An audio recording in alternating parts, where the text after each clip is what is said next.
नमस्कार दोस्तों, bank promotion exam guide में आपका स्वागत है। आज हम आरबीआई एक्ट 1934 के वो जरूरी सवाल डिस्कस करेंगे जो एग्जाम्स में बार बार पूछे जाते हैं। डेफिनेशन से लेकर मॉनेटरी पॉलिसी तक आज हम सब कुछ अच्छे से समझेंगे और रिवाइज करेंगे। तो चलिए शुरू करते हैं।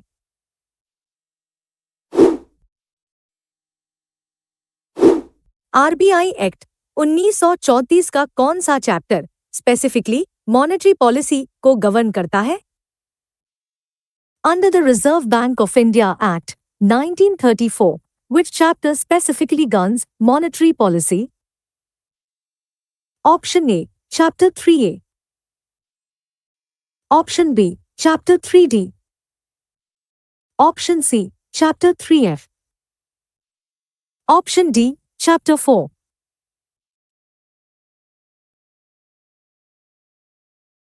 सही जवाब है ऑप्शन सी, चैप्टर 3F।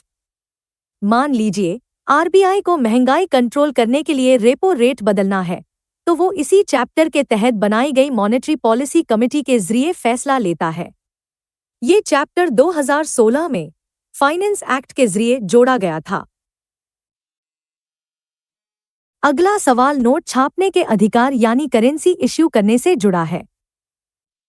आरबीआई एक्ट 1934 का कौन सा section right to issue bank notes यानी नोट जारी करने के अधिकार को एस्टैब्लिश करता है?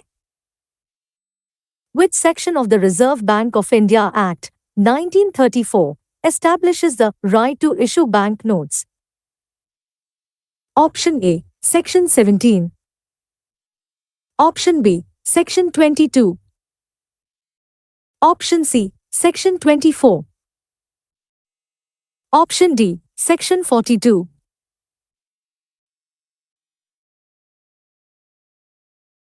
सही जवाब है ऑप्शन बी, सेक्शन 22। सोचिए, अगर हर बैंक अपनी करेंसी छापने लगे तो इकोनॉमी में कितनी कंफ्यूजन होगी। इसीलिए सेक्शन 22 आरबीआई को भारत में बैंक नोट्स जारी करने का सोल राइट यानी एकमात्र अधिकार देता है। अब देखते हैं एनबीएफसी के रेगुलेशन से जुड़ा कौन सा चैप्टर है। आरबीआई एक्ट का चैप्टर 3B इनमें से किन एंटिटीज से जुड़े प्रोविजंस को कवर करता है? Chapter 3B of the reserve bank of India act 1934 contains provisions relating to which of the following entities? Option A, scheduled banks and cooperative banks. Option B, non-banking institutions receiving deposits and financial institutions. Option C, collection and furnishing of credit information. Option D, regulation of transactions in derivatives.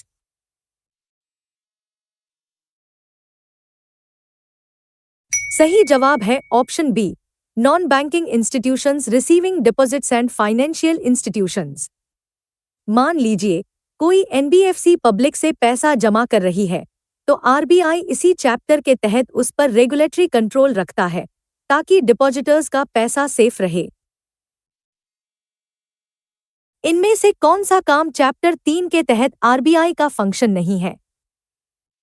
इनमें से कौन सा function या provision RBI act के chapter 3 यानी central banking functions के तहत listed नहीं है?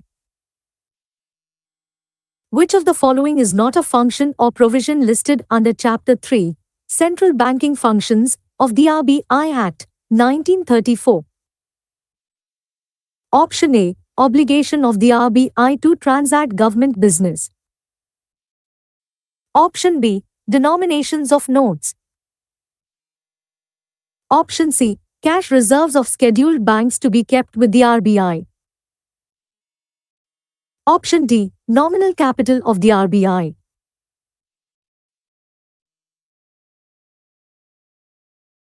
सही जवाब है option D, nominal capital of the RBI. ध्यान दें, आरबीआई की कैपिटल का जिक्र सेक्शन 4 में है, जो चैप्टर 2 का हिस्सा है। बाकी तीनों ऑप्शंस चैप्टर 3 के तहत आरबीआई के कोर सेंट्रल बैंकिंग फंक्शंस हैं। आरबीआई कौन कौन से बिजनेस कर सकता है ये किस सेक्शन में लिखा है?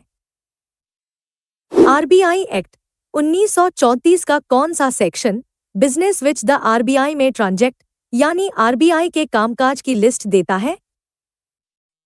Which section of the Reserve Bank of India Act 1934 outlines the business which the RBI may transact? Option A, Section 7. Option B, Section 17. Option C, Section 19. Option D, Section 31.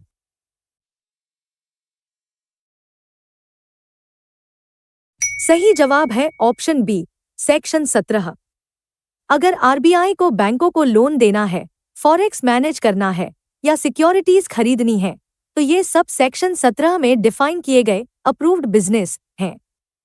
ये RBI का सबसे अहम operational section है। चलिए अब तक के 5 सवालों का एक क्विक रिवीजन कर लेते हैं। मॉनेटरी पॉलिसी चैप्टर 3F के अंडर आती है। नोट इश्यू करने का सोल राइट सेक्शन 22 में है। एनबीएफसी रूल्स चैप्टर 3B में दिए गए हैं। आरबीआई की कैपिटल चैप्टर 2 में आती है, चैप्टर 3 में नहीं। आरबीआई का बिजनेस सेक्शन 17 में लिस्टेड है। आरबीआई एक्ट का सेक्शन 45 इनमें से किस मैंडेट या आदेश से जुड़ा है? Section 45ZA of the Reserve Bank of India Act 1934 deals with which of the following mandates? Option A, Constitution of Monetary Policy Committee. Option B, Inflation Target. Option C, Publication of Decisions. Option D, Monetary Policy Report.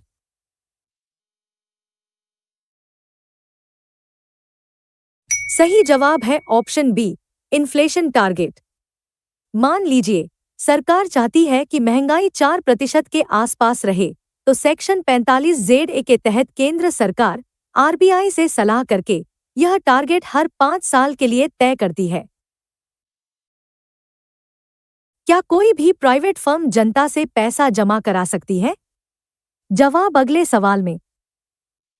RBI act का कौन सा chapter unincorporated bodies द्वारा deposit लेने पर रोक या मनाही से जुड़ा है? Which chapter of the Reserve Bank of India Act 1934 governs the prohibition of acceptance of deposits by unincorporated bodies?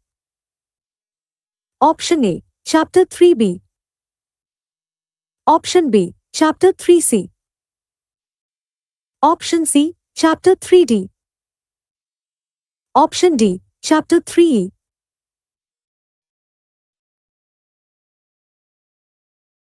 सही जवाब है ऑप्शन बी, चैप्टर 3C।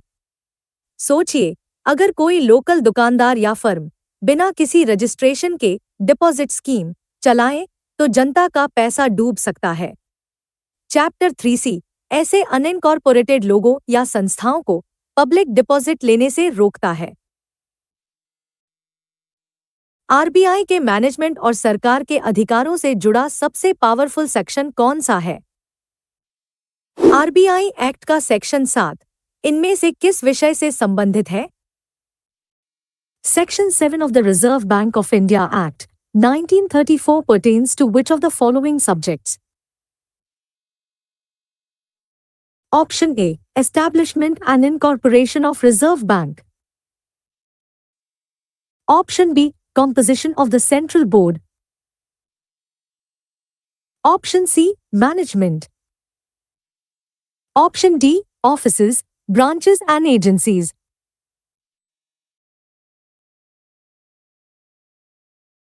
सही जवाब है ऑप्शन सी, मैनेजमेंट। सेक्शन 7 कहता है कि आरबीआई का कामकाज सेंट्रल बोर्ड ऑफ डायरेक्टर्स चलाएगा। साथ ही यह सेक्शन सरकार को पब्लिक इंटरेस्ट में आरबीआई को डायरेक्टिव्स देने की पावर भी देता है। आरबीआई का सबसे मुख्य उद्देश्य क्या है?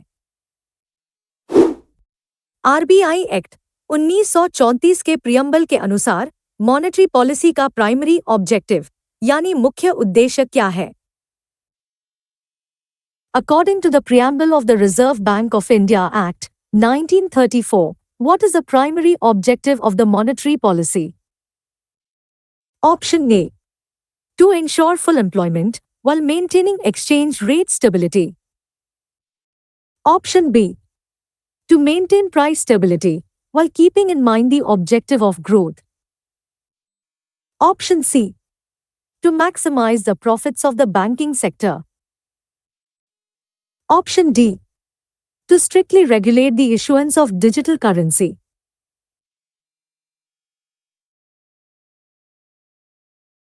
सही जवाब है option B, price stability maintain करना और ग्रोथ का ध्यान रखना। मान लीजिए ग्रोथ जरूरी है, लेकिन महंगाई बहुत बढ़ जाए तो वो खतरनाक है। इसलिए प्रियम्बल साफ कहता है कि पहला काम कीमतों को स्थिर रखना है, लेकिन इकोनॉमिक ग्रोथ को भूलना नहीं है। आरबीआई एक्ट महंगाई को कैसे डिफाइन करता है? आरबीआई एक्ट के सेक्शन 2 के तहत इन्फ्लेशन शब्द को कैसे परिभाषित किया गया है? Under Section 2 of the Reserve Bank of India Act, 1934, how is the term inflation defined? Option A. The month-over-month change in the wholesale price index. Option B. The year-wise change in the monthly consumer price index, expressed in terms of percentage. Option C. The annual average change in the GDP deflator. Option D. The quarterly change in the consumer price index for industrial workers.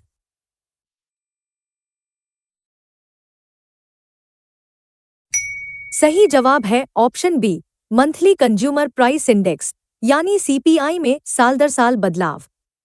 ध्यान दें, RBI act में inflation का मतलब WPI नहीं, बल्कि CPI है, क्योंकि यह आम आदमी के खर्च को बेहतर दर्शाता है। चलिए Q6 से Q10 तक का क्विक रिवीजन करते हैं। सेक्शन 45 ZA इन्फ्लेशन टारगेट से जुड़ा है। चैप्टर 3C अनइनकॉर्पोरेटेड बॉडीज के डिपॉजिट पर रोक लगाता है। सेक्शन 7 आरबीआई के मैनेजमेंट और सरकारी निर्देशों के बारे में है। प्राइमरी ऑब्जेक्टिव है प्राइस स्टेबिलिटी और ग्रोथ। इन्फ्लेशन सीपीआई पर आधारित है, डब्ल्यूपीआई पर नहीं। आरबीआई एक्ट के सेक्शन 4 के मुताबिक आरबीआई की कैपिटल यानी पूंजी कितनी है? According to Section 4 of the Reserve Bank of India Act, 1934, what is the capital of the RBI? Option A, 100 crores of rupees. Option B, 50 crores of rupees. Option C, 5 crores of rupees. Option D, 10 crores of rupees.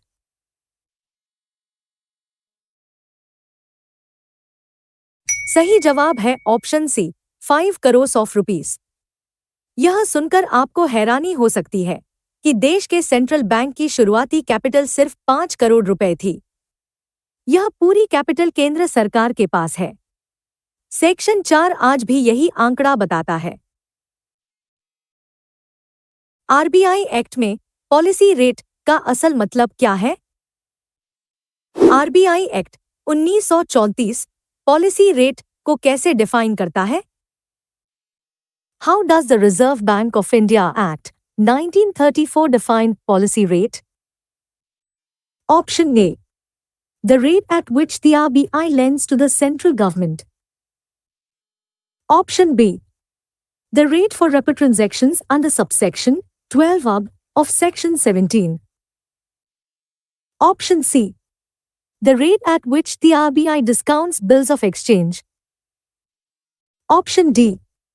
The rate determined by the market forces of demand and supply.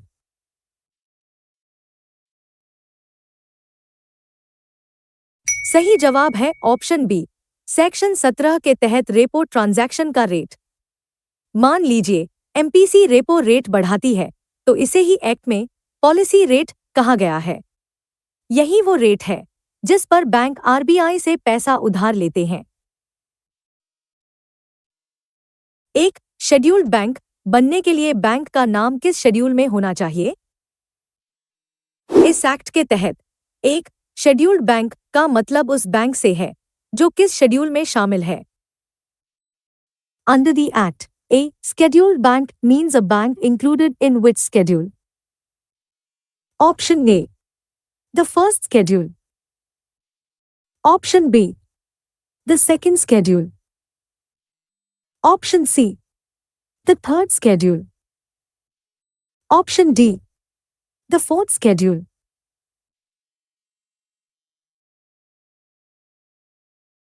सही जवाब है option B, the second schedule.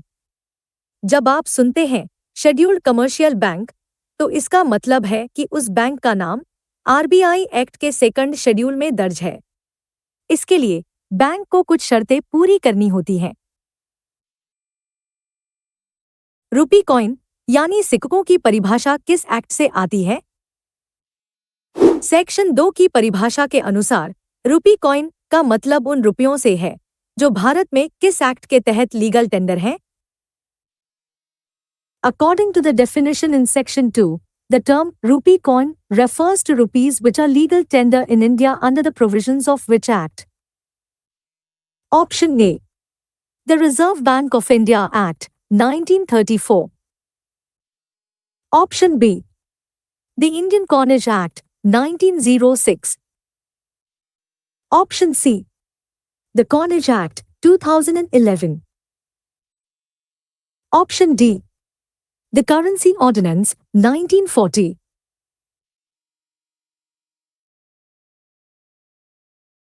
सही जवाब है option C, the coinage act, 2011। ध्यान दें, RBI note जारी करता है, लेकिन सिक्के भारत सरकार जारी करती है कॉइनेज एक्ट के तहत। आरबीआई एक्ट सिर्फ इन्हें रुपी कॉइन के तौर पर पहचानता है। क्या बैंक नोट डिजिटल भी हो सकता है? आरबीआई एक्ट के सेक्शन 2 में बैंक नोट की परिभाषा के अनुसार एक बैंक नोट किस फॉर्म में जारी किया जा सकता है? According to the definition of bank note in Section 2 of the RBI Act, 1934, a bank note may be issued in which of the following forms? Option A, physical form only. Option B, digital form only. Option C, both physical and digital forms.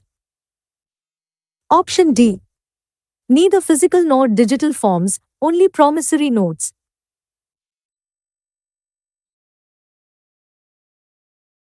सही जवाब है option सी, physical और digital दोनों form. मान लीजिए आप e-RUPI CBDC इस्तेमाल कर रहे हैं, तो कानूनन वह भी एक बैंक नोट ही है। 2022 में फाइनेंस एक्ट के जरिए यह बदलाव किया गया था ताकि डिजिटल करेंसी को लीगल स्टेटस मिल सके। चलिए Q11 से Q15 तक का क्विक रिवीजन कर लेते हैं। आरबीआई की कैपिटल 5 करोड़ रुपए है। पॉलिसी रेट का मतलब रेपो रेट है। शेड्यूल्ड बैंक्स सेकंड शेड्यूल में होते हैं। रुपी कॉइन कॉइनेज एक्ट 2011 के तहत आता है। बैंक नोट फिजिकल या डिजिटल दोनों हो सकते हैं।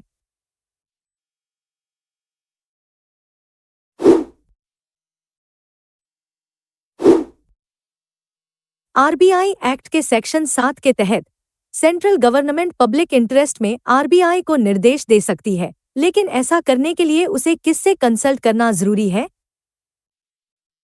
Under Section 7 of the Reserve Bank of India Act, 1934, the central government may give directions to the RBI in the public interest after consultation with whom? Option A, the Central Board of Directors. Option B, the Governor of the RBI. Option C, the Union Finance Minister. Option D, the Controller and Auditor General.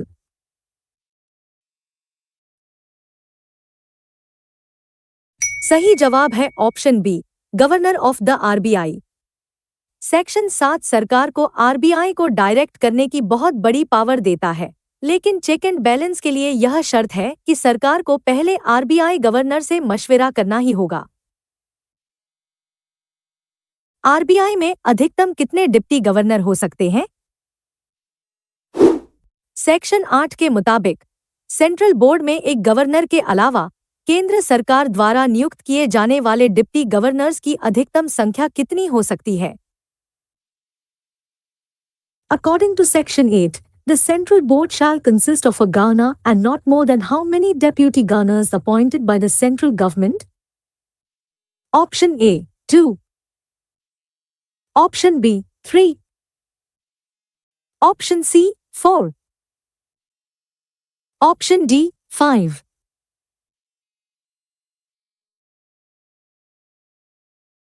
सही जवाब है option सी, 4। RBI के top management structure में एक governor और ज्यादा से ज्यादा 4 डिप्टी गवर्नर होते हैं। आमतौर पर इनमें से 2 बैंक के अंदर से प्रमोट होते हैं, एक कमर्शियल बैंकर होता है और एक इकोनॉमिस्ट होता है। गवर्नर का कार्यकाल कितने साल का होता है? अपॉइंटमेंट के समय सेंट्रल गवर्नमेंट द्वारा तय किए जाने वाले गवर्नर और डिप्टी गवर्नर्स के कार्यकाल की अधिकतम सीमा क्या है? What is the maximum term of office for the governor and deputy governors as fixed by the central government at the time of appointment? Option A, 3 years. Option B, 4 years. Option C, 5 years. Option D, 6 years.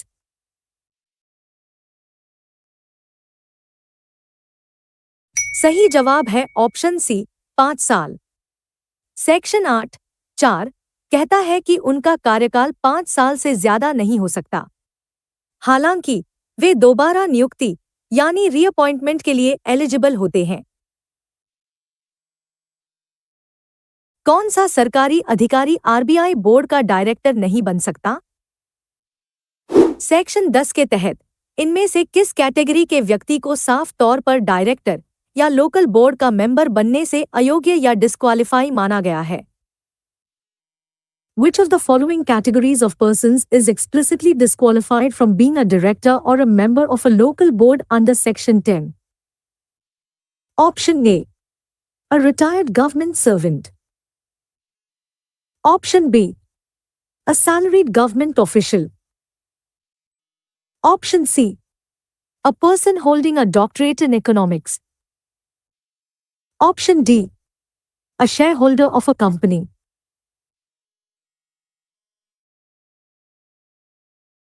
सही जवाब है option B, एक salaried government official. RBI की स्वायत्तता यानी autonomy बनाए रखने के लिए सेक्शन 10 साफ कहता है कि कोई भी सरकारी नौकरी करने वाला व्यक्ति सैलरीड ऑफिशियल आरबीआई के बोर्ड में डायरेक्टर नहीं हो सकता। आरबीआई के लोकल बोर्ड में कितने मेंबर होते हैं? सेक्शन 9 के तहत केंद्र सरकार द्वारा प्रत्येक लोकल बोर्ड में कितने मेंबर्स नियुक्त किए जाते हैं? Under Section 9, how many members are appointed by the central government to each local board? Option A, 3. Option B, 4. Option C, 5. Option D, 10.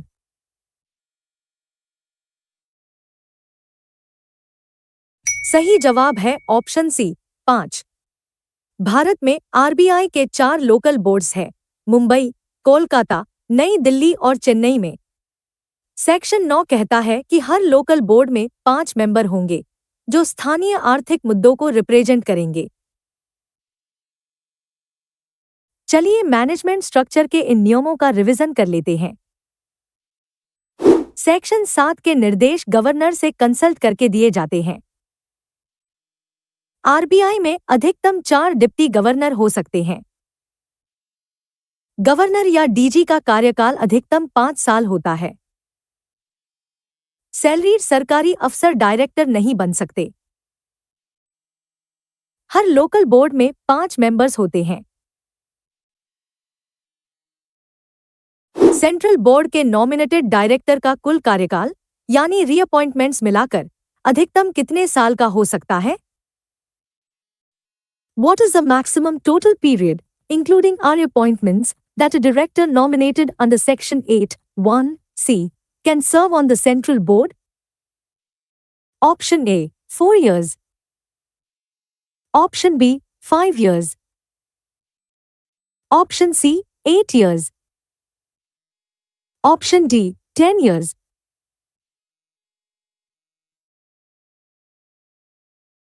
सही जवाब है ऑप्शन सी, 8 साल। यह नियम इसलिए है ताकि बोर्ड में नए विचार आते रहें। एक डायरेक्टर एक बार में 4 साल के लिए बनता है, लेकिन उसे दोबारा चुना जा सकता है, बशर्ते कुल मिलाकर उसका कार्यकाल 8 साल से ज्यादा न हो। अगर आरबीआई का कोई डायरेक्टर सांसद एमपी बन जाए तो क्या होगा? अगर सेंट्रल बोर्ड का कोई डायरेक्टर पार्लियामेंट का मेंबर यानी सांसद चुन लिया जाता है तो क्या होता है? What happens if a director of the central board is nominated or elected as a member of parliament? Option A. He may continue as director if he obtains special permission from the governor. Option B. He shall cease to be a director as from the date of such election or nomination. Option C. He is suspended from the board during the parliamentary session. Option D. His voting rights on the board are suspended, but he retains the title.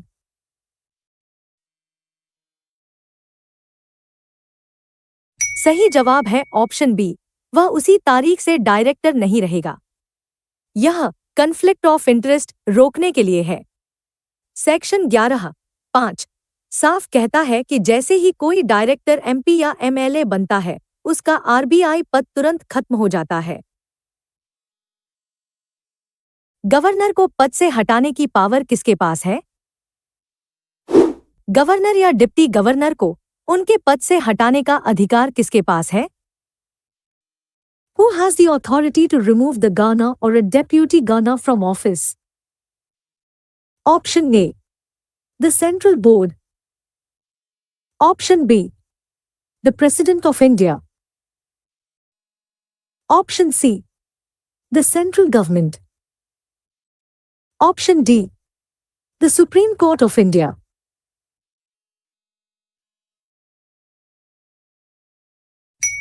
सही जवाब है option C, central government. हालांकि RBI एक autonomous body है, लेकिन section 11(1) के तहत केंद्र सरकार के पास गवर्नर या डिप्टी गवर्नर को हटाने की पावर सुरक्षित है। यह पावर बहुत ही रेयर यानी दुर्लभ मामलों में इस्तेमाल हो सकती है।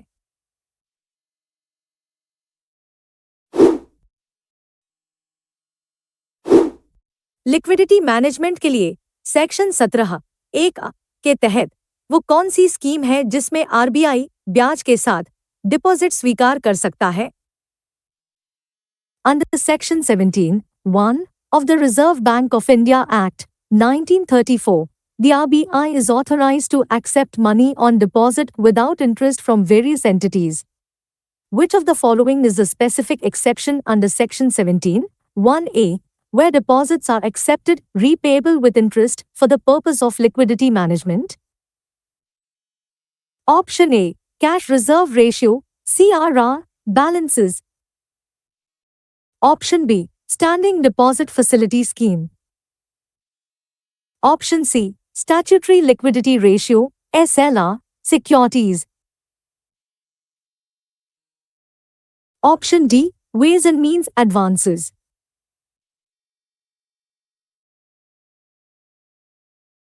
सही जवाब है option B, standing deposit facility scheme यानी एसडीएफ।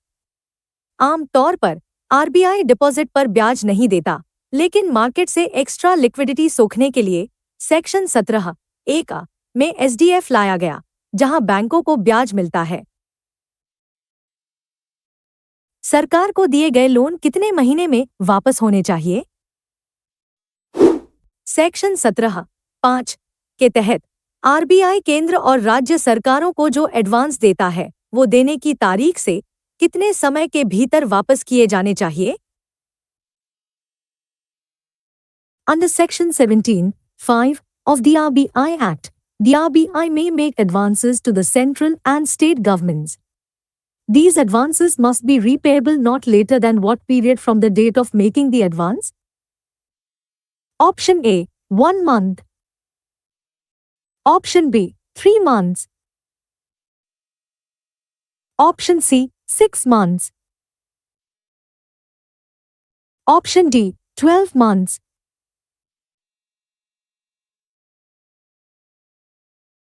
सही जवाब है ऑप्शन बी, 3 महीने। इसी प्रोविजन को आधार बनाकर वेज एंड मीन्स एडवांसेज की व्यवस्था चलती है।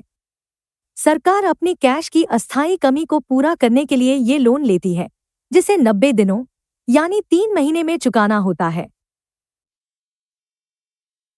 चलिए अब क्वेश्चन 21 से 25 तक का रिवीजन करते हैं। डायरेक्टर का अधिकतम कार्यकाल 8 साल है। एमपी या एमएलए डायरेक्टर नहीं रह सकते। केंद्र सरकार गवर्नर को हटा सकती है। एसडीएफ में डिपॉजिट पर ब्याज मिलता है। सरकारी एडवांस 3 महीने में चुकाने होते हैं। आरबीआई एक्ट के सेक्शन 17(12) अब के एक्सप्लेनेशन में रिवर्स रेपो को कैसे डिफाइन किया गया है? According to the explanation in section 17(12) of the RBI Act 1934, how is reverse repo defined? Option A, an instrument for borrowing funds by selling securities with an agreement to repurchase them at a future date. Option B, an instrument for lending funds by purchasing securities with an agreement to resell them on a mutually agreed future date at an agreed price. Option C, a long-term loan provided by the RBI to commercial banks for infrastructure financing. Option D, an instrument for buying foreign currency with an agreement to sell it back at a fixed exchange rate.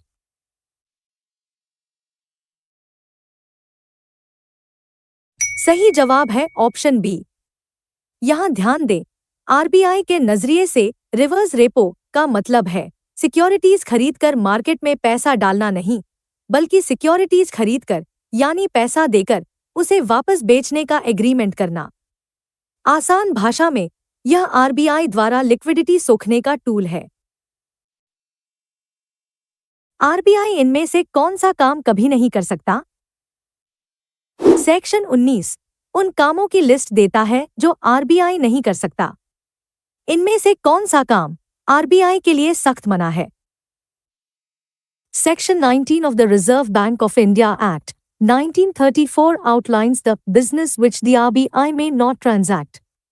Which of the following is explicitly prohibited for the RBI under this section? Option A, dealing in derivatives. Option B, advancing money on mortgage of immovable property. Option C, purchase of foreign exchange. Option D, granting loans to state governments.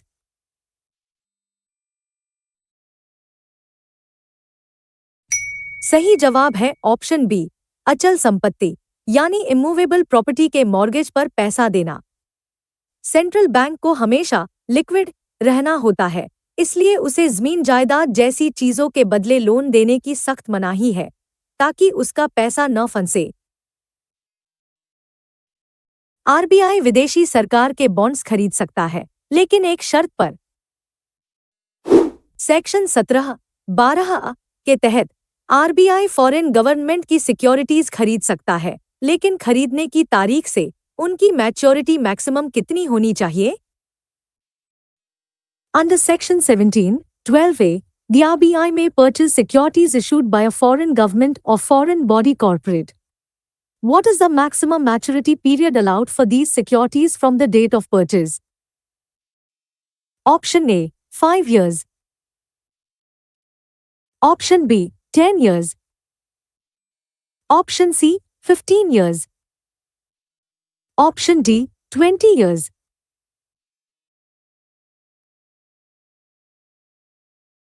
सही जवाब है option B 10 साल। RBI अपने foreign exchange reserves को safe रखने के लिए यह नियम मानता है। वह ऐसी किसी विदेशी सिक्योरिटी में पैसा नहीं लगा सकता जो 10 साल से ज्यादा समय में मैच्योर हो। क्या आरबीआई सीधे किसी कंपनी या व्यक्ति को डिस्काउंट दे सकता है?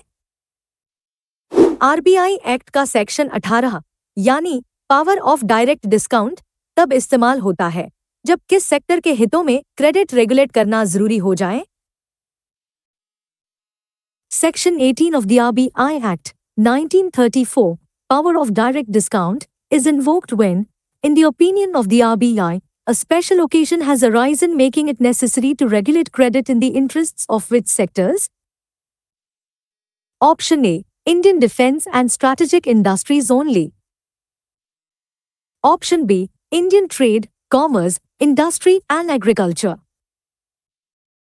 Option C, the banking sector and stock markets only. Option D, foreign export markets and international relations.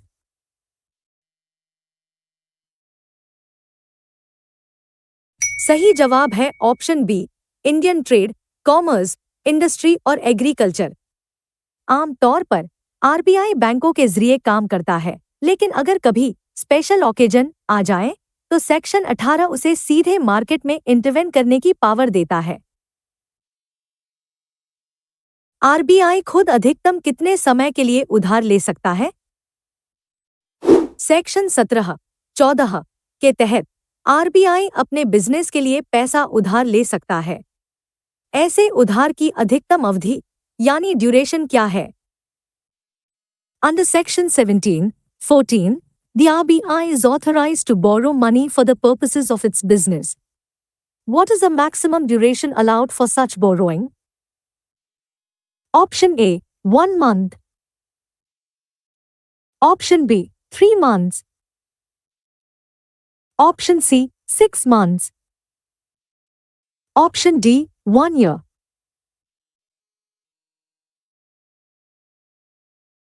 सही जवाब है ऑप्शन ए, 1 महीना। सेंट्रल बैंक होने के नाते RBI lender of last resort है, न कि बोरोअर। इसलिए अगर उसे कभी उधार लेना भी पड़े तो एक्ट उसे सिर्फ 1 महीने तक की इजाजत देता है। चलिए अब क्वेश्चन 26 से 30 तक का रिवीजन करते हैं। रिवर्स रेपो सेक्शन 17(12) अब में डिफाइन है। आरबीआई प्रॉपर्टी के बदले लोन नहीं दे सकता। विदेशी सिक्योरिटीज की मैक्सिमम मैच्योरिटी 10 साल है। डायरेक्ट डिस्काउंट ट्रेड और एग्रीकल्चर के लिए होता है। आरबीआई की बोरोइंग लिमिट 1 महीने की है। आरबीआई एक्ट का सेक्शन 19(6) आरबीआई को डिपॉजिट्स के मामले में कौन सा काम करने से रोकता है? Section 19(6) of the RBI Act prohibits the RBI from engaging in which of the following activities regarding deposits? Option A, accepting deposits from the central government. Option B, allowing interest on deposits or current accounts. Option C, accepting deposits from scheduled banks. Option D, accepting deposits repayable on demand.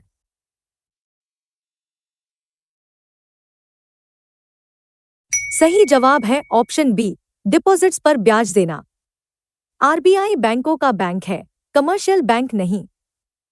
Section 19(6) के तहत RBI को current account या किसी भी deposit पर ब्याज देने की सख्त मनाही है ताकि वह कमर्शियल बैंकों से कम्पीट न करे। केंद्र सरकार का कर्ज कौन मैनेज करता है? सेक्शन 20 के तहत आरबीआई पर केंद्र सरकार के बैंकिंग बिजनेस को संभालने की जिम्मेदारी है। इसमें विशेष रूप से किसका मैनेजमेंट शामिल है? Under Section 20 of the Reserve Bank of India Act 1934, the RBI has an obligation to transact the banking business of the central government. This specifically includes the management of which of the following? Option A. The foreign exchange reserves of private corporations. Option B. The public debt of the Union. Option C. The pension funds of state government employees. Option D. The commercial loans of public sector undertakings.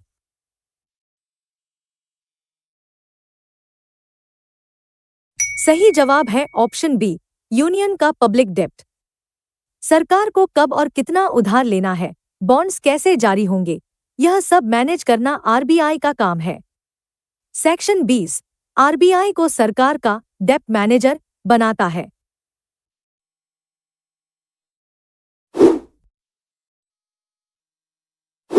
Section 21 से राज्यों के business से जुड़ा है।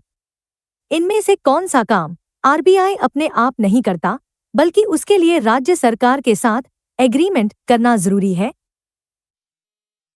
Section 21 authorizes the RBI to transact the government business of states.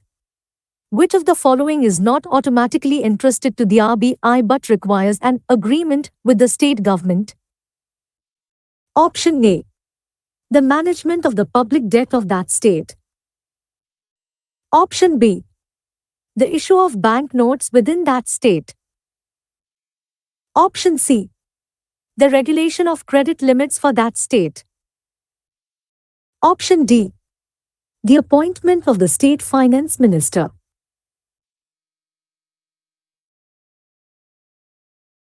सही जवाब है option A, उस राज्य के पब्लिक डेप्ट का मैनेजमेंट। ध्यान दें, केंद्र का डेप्ट मैनेज करना आरबीआई की ऑब्लिगेशन है, लेकिन राज्यों का डेप्ट मैनेज करने के लिए सेक्शन 21 के तहत एक अलग समझौते यानी एग्रीमेंट की जरूरत होती है। नोट छापने का एकाधिकार किस सेक्शन में है? आरबीआई एक्ट का कौन सा सेक्शन आरबीआई को भारत में बैंक नोट्स जारी करने का सोल राइट यानी एकमात्र अधिकार देता है? Which section of the RBI Act grants the RBI the sole right to issue bank notes in India? Option A. Section 20. Option B. Section 21. Option C. Section 22. Option D. Section 24.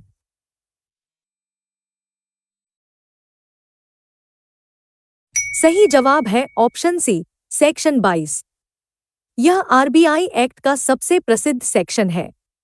यह साफ करता है कि भारत में करेंसी नोट जारी करने की monopoly सिर्फ और सिर्फ रिजर्व बैंक के पास है, ताकि करेंसी सिस्टम पर पूरा कंट्रोल रहे।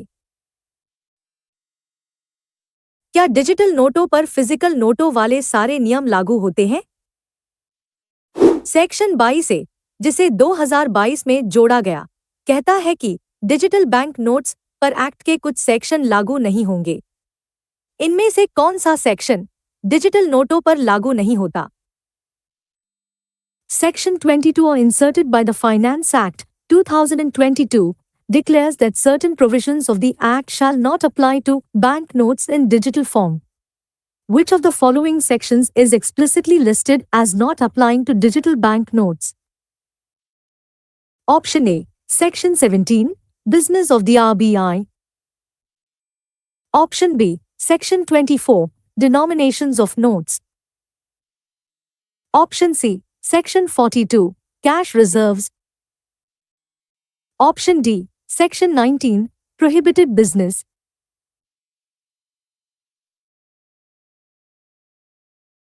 सही जवाब है option B, section 24। Section 24 physical नोटों के डिनोमिनेशन जैसे 10, 20, 500 की बात करता है। डिजिटल करेंसी ई-रूपी की प्रकृति अलग है, इसलिए सेक्शन 22A ने इसे सेक्शन 24 की बंदिशों से आजाद रखा है। चलिए अब क्वेश्चन 31 से 35 तक का रिवीजन करते हैं। आरबीआई डिपॉजिट्स पर ब्याज नहीं दे सकता। आरबीआई केंद्र सरकार का पब्लिक डेप्ट मैनेज करता है। राज्यों के डेप्ट के लिए एग्रीमेंट जरूरी है। नोट जारी करने का सोल राइट सेक्शन 22 में है। डिजिटल नोटों पर सेक्शन 24 लागू नहीं होता। सेक्शन 23 के तहत नोट जारी करने का काम आरबीआई के एक स्पेसिफिक डिपार्टमेंट द्वारा किया जाना चाहिए, जिसे बैंकिंग डिपार्टमेंट से पूरी तरह अलग रखा जाता है। इस डिपार्टमेंट का नाम क्या है? Under Section 23, the issue of banknotes must be conducted by a specific department of the RBI which shall be separated and kept wholly distinct from the banking department. What is the name of this department? Option A. The Currency Department. Option B. The Treasury Department. Option C. The Issue Department. Option D. The Minting Department.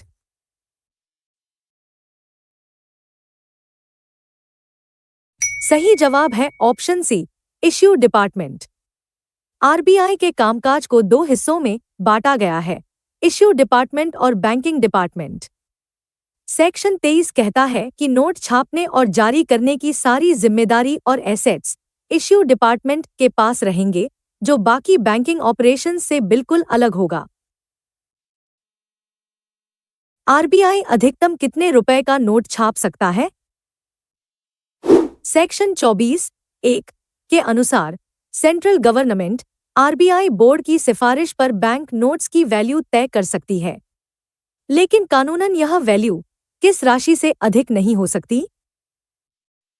According to Section 24(1), the central government may specify other denominational values for bank notes on the recommendation of the central board.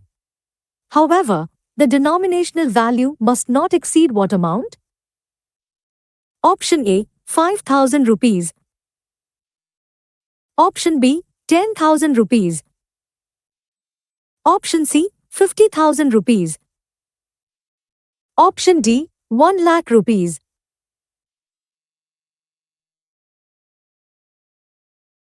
सही जवाब है option B, 10,000 रुपए।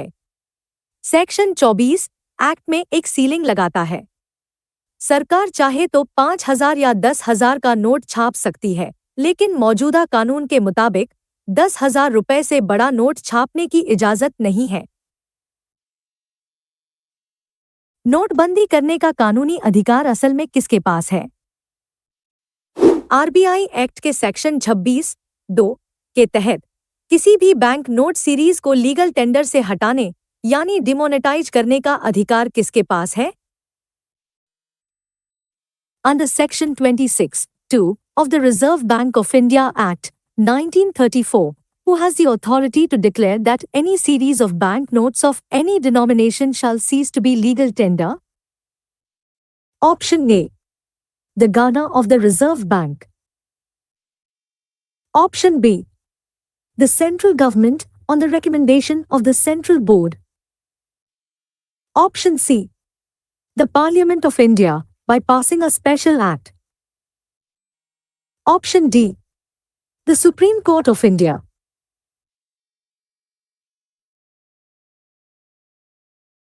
सही जवाब है option B. नोटबंदी का फैसला सरकार अकेले नहीं ले सकती। सेक्शन 26(2) साफ कहता है कि इसके लिए आरबीआई के सेंट्रल बोर्ड की रिकमेंडेशन होना जरूरी है, जिसके आधार पर ही केंद्र सरकार नोटिफिकेशन जारी कर सकती है। क्या फटे हुए नोट के बदले पैसा पाना आपका कानूनी हक है? सेक्शन 28 कटेफटे या खोए हुए नोटों की रिकवरी से जुड़ा है। इस सेक्शन के मुताबिक क्या किसी व्यक्ति को ऐसे नोटों की वैल्यू वापस पाने का कानूनी अधिकार है? Section 28 of the Act deals with the recovery of lost, stolen, mutilated, or imperfect notes. According to this section, what is the legal right of a person to recover the value of such notes from the RBI or central government? Option A. A person is entitled to full recovery as a matter of right. Option B. A person is entitled to 50% recovery as a matter of right. Option C. No person shall of right be entitled to recover the value of such notes. Option D. A person is entitled to recovery only if the note is less than 50% damaged.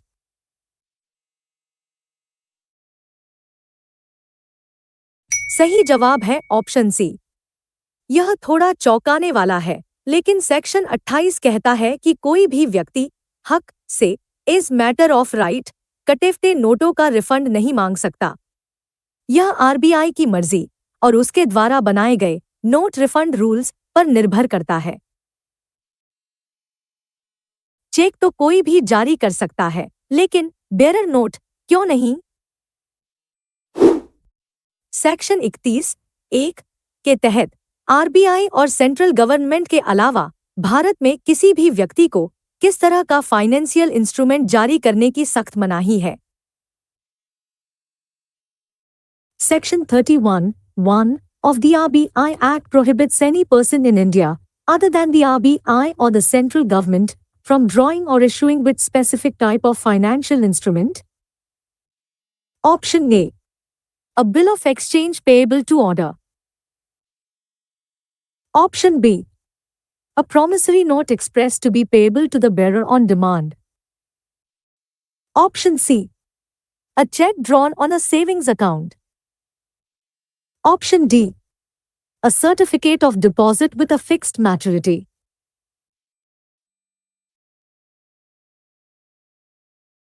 सही जवाब है option B, bearer promissory note. अगर रिलायंस या टाटा जैसा कोई private player bearer note जारी करने लगे तो वो एक तरह की प्राइवेट करेंसी बन जाएगी।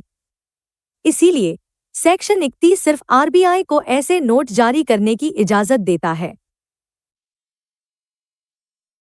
चलिए अब क्वेश्चन 36 से 40 तक का रिवीजन करते हैं। इश्यू डिपार्टमेंट बैंकिंग डिपार्टमेंट से अलग होता है। नोट की अधिकतम वैल्यू 10,000 रुपए हो सकती है। नोटबंदी के लिए सेंट्रल बोर्ड की सिफारिश जरूरी है। कटे नोटों का रिफंड पाना कानूनी अधिकार नहीं है। बेयरर नोट सिर्फ आरबीआई जारी कर सकता है। सेक्शन 33(2) के तहत इश्यू डिपार्टमेंट के पास गोल्ड कॉइन, गोल्ड बुलियन और फॉरेन सिक्योरिटीज का कम से कम कुल मूल्य यानी एग्रीगेट वैल्यू कितनी होनी चाहिए? According to Section 33(2), what is the minimum aggregate value of gold coin, gold bullion, and foreign securities that must be held as assets of the issue department? Option A, 100 crores of rupees. Option B, 115 crores of rupees. Option C, 200 crores of rupees. Option D, 500 crores of rupees.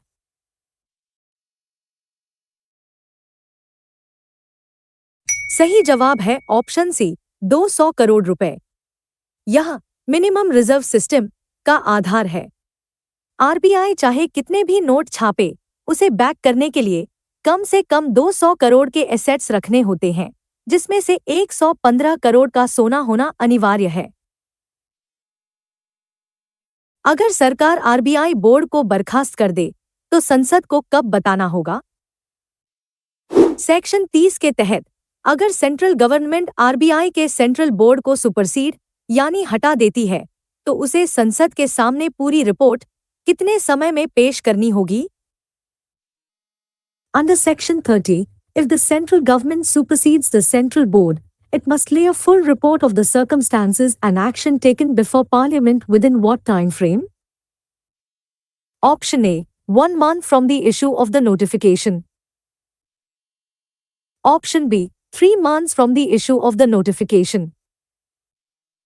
Option C, 6 months from the issue of the notification. Option D, 1 year from the issue of the notification.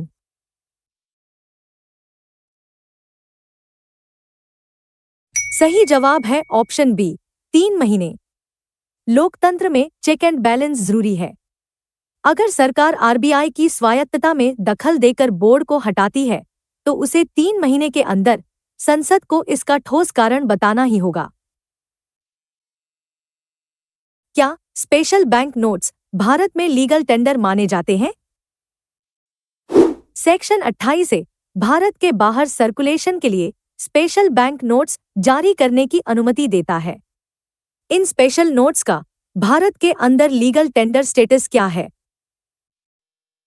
Section 28 authorizes the issue of special bank notes and special 1 rupee notes for controlling circulation outside India. What is the legal tender status of these special notes within India? Option A.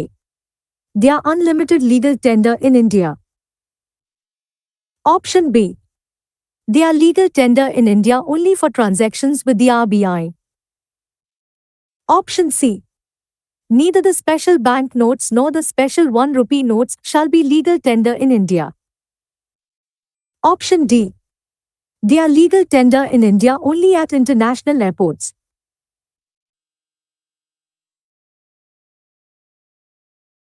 सही जवाब है option सी। ये note खास तौर पर हज यात्रियों या खाड़ी देशों में इस्तेमाल के लिए बनाए गए थे। सेक्शन 28(4) साफ कहता है कि ये स्पेशल नोट भारत की सीमा के भीतर लीगल टेंडर नहीं माने जाएंगे। इश्यू डिपार्टमेंट विदेशी सिक्योरिटीज में कितने साल के लिए निवेश कर सकता है? सेक्शन 33(6) फॉरेन सिक्योरिटीज को डिफाइन करता है जो इश्यू डिपार्टमेंट के एसेट्स हो सकते हैं। ये सिक्योरिटीज अधिकतम कितने समय में रिपेएबल यानी मैच्योर होनी चाहिए?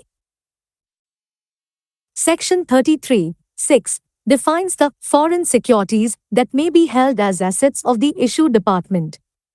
These securities must be repayable within what maximum period? Option A, 5 years. Option B, 10 years. Option C, 15 years. Option D, 20 years.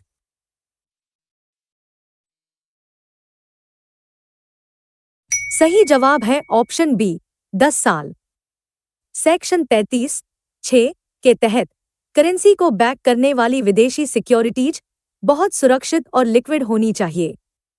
इसलिए एक्ट में शर्त है कि ये सिक्योरिटीज 10 साल के अंदर मैच्योर होने वाली होनी चाहिए। आरबीआई को अपने नोटों पर कौन सा टैक्स नहीं देना पड़ता? सेक्शन 29 के अनुसार आरबीआई को अपने द्वारा जारी किए गए बैंक नोटों के संबंध में किस स्पेसिफिक ड्यूटी यानी कर से छूट मिली हुई है? According to Section 29, the RBI is exempt from the payment of which specific duty in respect of bank notes issued by it? Option A, Customs duty. Option B, Excise duty. Option C, Stamp duty. Option D, Income tax.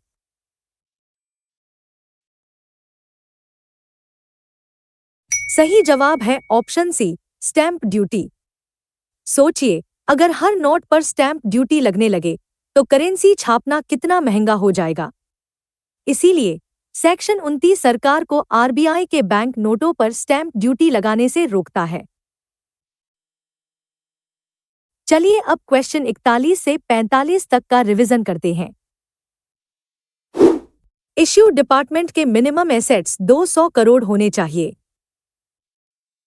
Board हटाने की report 3 महीने में देनी होती है। Special notes Bharat में legal tender नहीं है। इश्यू डिपार्टमेंट की विदेशी सिक्योरिटीज 10 साल की हो सकती हैं। आरबीआई नोट्स पर स्टैंप ड्यूटी नहीं लगती।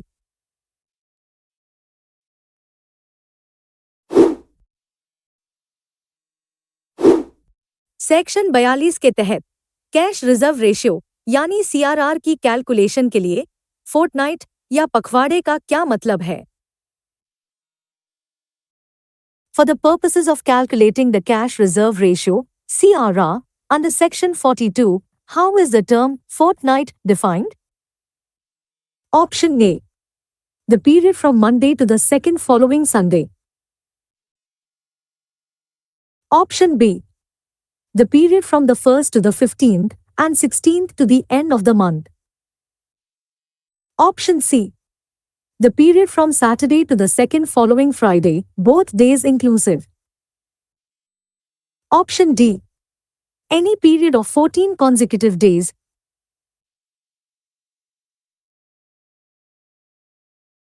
सही जवाब है ऑप्शन सी, शनिवार से दूसरे आने वाले शुक्रवार तक।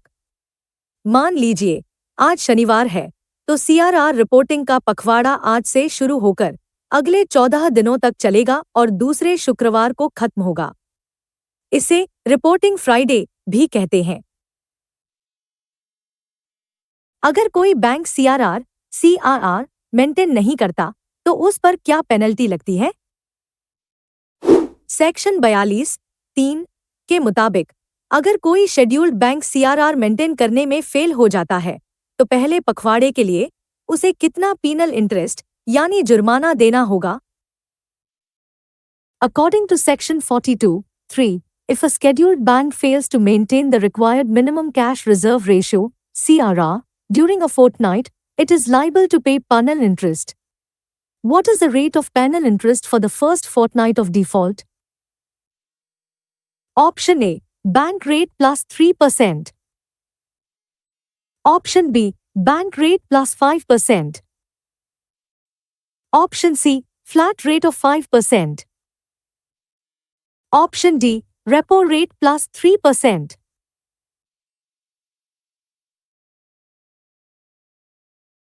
सही जवाब है option A, bank rate plus 3%।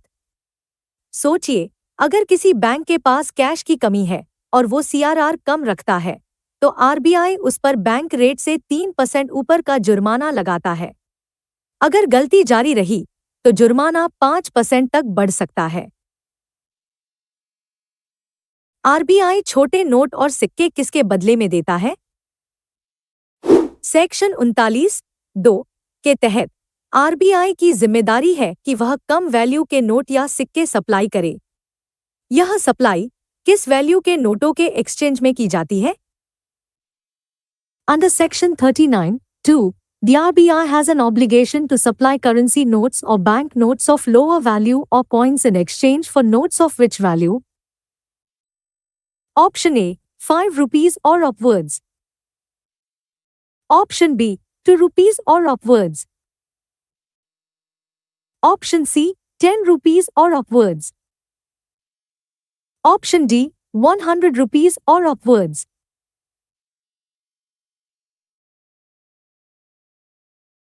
सही जवाब है ऑप्शन बी, 2 रुपए या उससे ऊपर।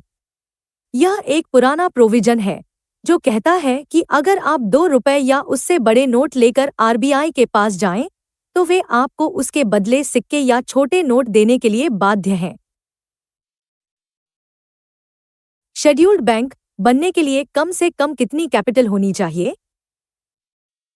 आरबीआई एक्ट के सेक्शन 42(6)(a) के तहत किसी बैंक को सेकंड शेड्यूल में शामिल करने के लिए उसकी पेड अप कैपिटल और रिजर्व्स की कम से कम वैल्यू कितनी होनी चाहिए? Under Section 42(6)(a) of the Reserve Bank of India Act, 1934, what is the minimum aggregate value of paid-up capital and reserves required for a bank to be directed for inclusion in the second schedule? Option A. 1 lakh of rupees. Option B. 5 lakhs of rupees. Option C. 10 lakhs of rupees. Option D. 25 lakhs of rupees.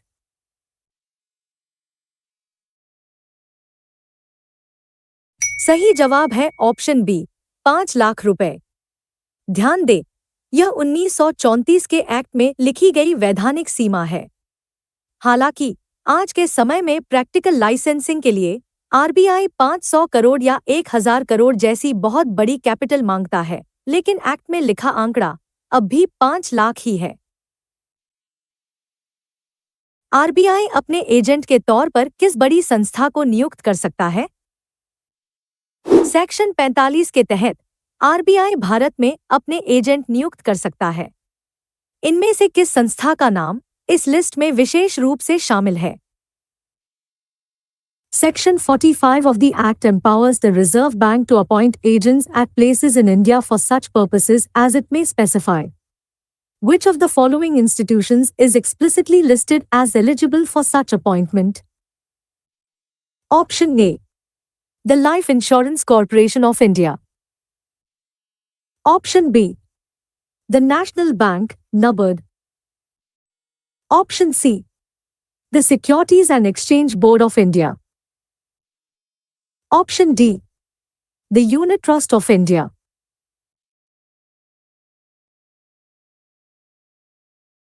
सही जवाब है option B, the national bank यानी नाबार्ड। चूंकि RBI हर गांव तक नहीं पहुंच सकता, इसलिए सेक्शन 45 उसे नाबार्ड जैसी संस्थाओं को अपना एजेंट बनाने की पावर देता है, ताकि रूरल क्रेडिट और बैंकिंग का काम सुचारू रूप से चलता रहे। चलिए अब क्वेश्चन 46 से 50 तक का रिवीजन करते हैं। सीआरआर फोर्टनाइट शनिवार से दूसरे शुक्रवार तक होता है। सीआरआर डिफॉल्ट पर पेनल्टी बैंक रेट प्लस 3% है। ₹2 या उससे ऊपर के नोट एक्सचेंज किए जा सकते हैं। शेड्यूल्ड बैंक के लिए वैधानिक कैपिटल 5 लाख रुपए है। नाबार्ड को आरबीआई एजेंट बनाया जा सकता है। सेक्शन 43 से गुड फेथ यानी नेक नियत से किए गए काम के लिए कानूनी सुरक्षा देता है। यह सुरक्षा किसे मिलती है? Section 43 provides legal protection, immunity, for actions taken in good faith. To whom does this protection apply? Option A. Only the central government. Option B. The bank or any of its officers. Option C. The auditors of scheduled banks. Option D. The directors of non-banking financial companies.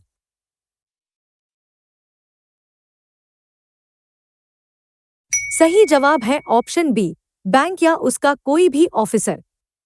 अगर RBI का कोई अधिकारी अपनी duty निभाते हुए कोई सख्त कदम उठाता है, तो सेक्शन 43 से उसे पर्सनल मुकदमों से बचाता है, बशर्ते उसने वह काम गुड फेथ में किया हो। एनबीएफसी शुरू करने के लिए मिनिमम फंड की लिमिट आरबीआई कितना बढ़ा सकता है? सेक्शन 45 आईए 1(b) के तहत एनबीएफसी के लिए नेट ओन फंड की जरूरत होती है। आरबीआई नोटिफिकेशन के जरिए इस जरूरत को अधिकतम किस राशि तक बढ़ा सकता है? Under Section 45IA 1(b) of the Reserve Bank of India Act 1934, a non-banking financial company is required to have a specific net own fund. While the minimum is set at 25 lakh rupees, what is the maximum amount up to which the RBI may specify this requirement by notification? Option A, 50 crore rupees. Option B, 75 crore rupees. Option C, 100 crore rupees. Option D, 200 crore rupees.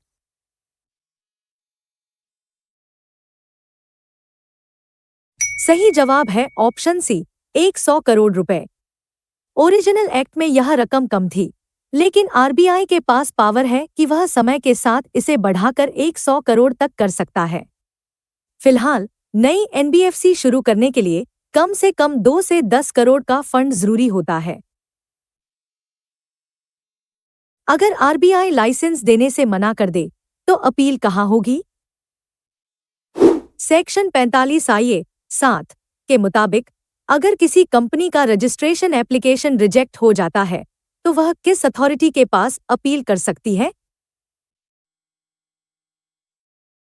According to Section 45IA 7, if a company is aggrieved by an order of rejection of application for registration or cancellation of certificate of registration, to which authority may it prefer an appeal? Option A. The Reserve Bank of India, Appellate Authority. Option B. The Central Government. Option C. The Securities Appellate Tribunal. Option D. The High Court.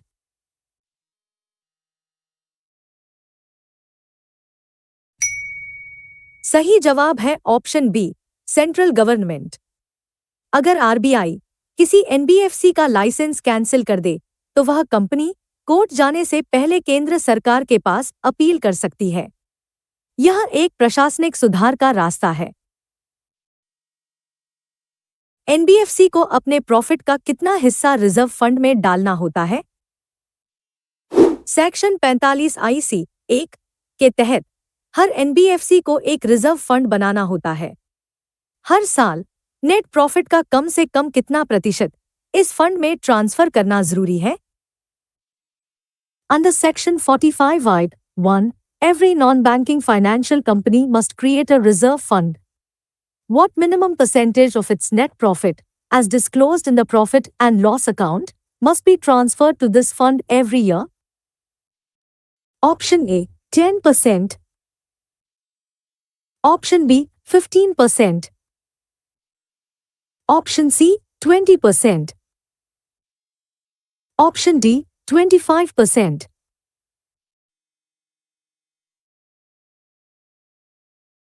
सही जवाब है option C, 20%।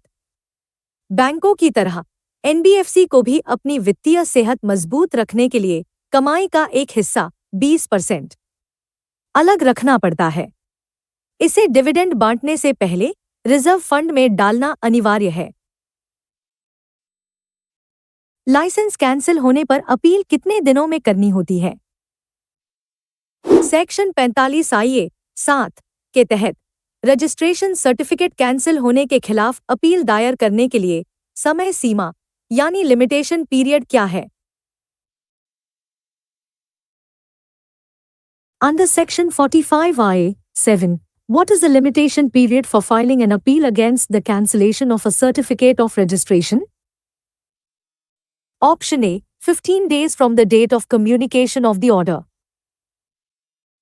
Option B, 30 days from the date of communication of the order.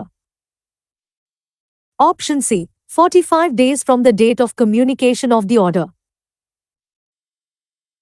Option D, 60 days from the date of communication of the order.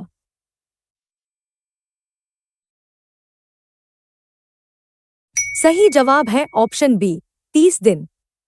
कानून सख्त है। अगर RBI का order आता है तो कंपनी को सोचने के लिए सिर्फ 30 दिन मिलते हैं। अगर इस अवधि में सरकार के पास अपील नहीं की गई तो आरबीआई का फैसला अंतिम माना जाता है। चलिए अब क्वेश्चन 51 से 55 तक का रिवीजन करते हैं। गुड फेथ में किए काम पर कानूनी सुरक्षा मिलती है।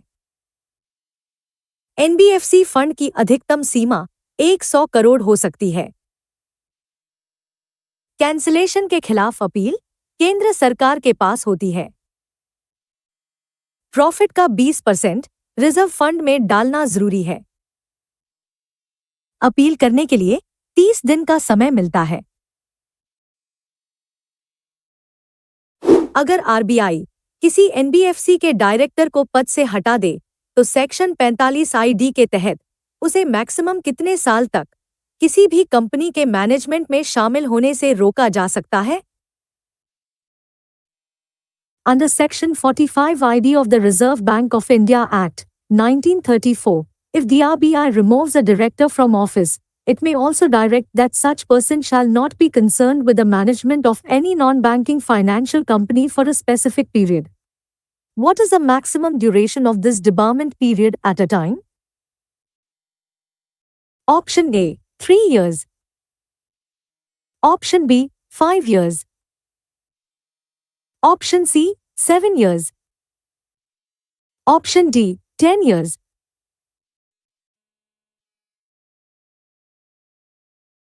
सही जवाब है ऑप्शन बी, 5 साल।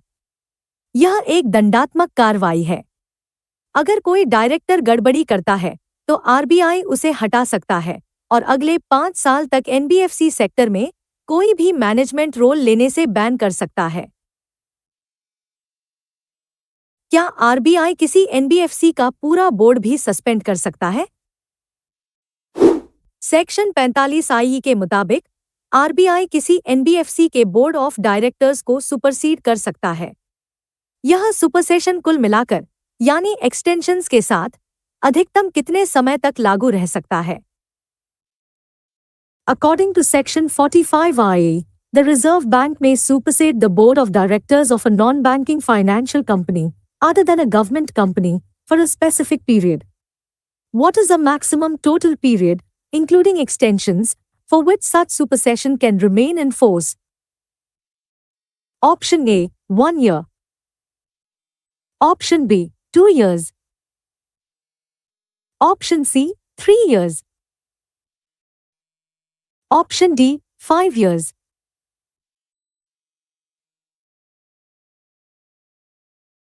सही जवाब है ऑप्शन डी, 5 साल।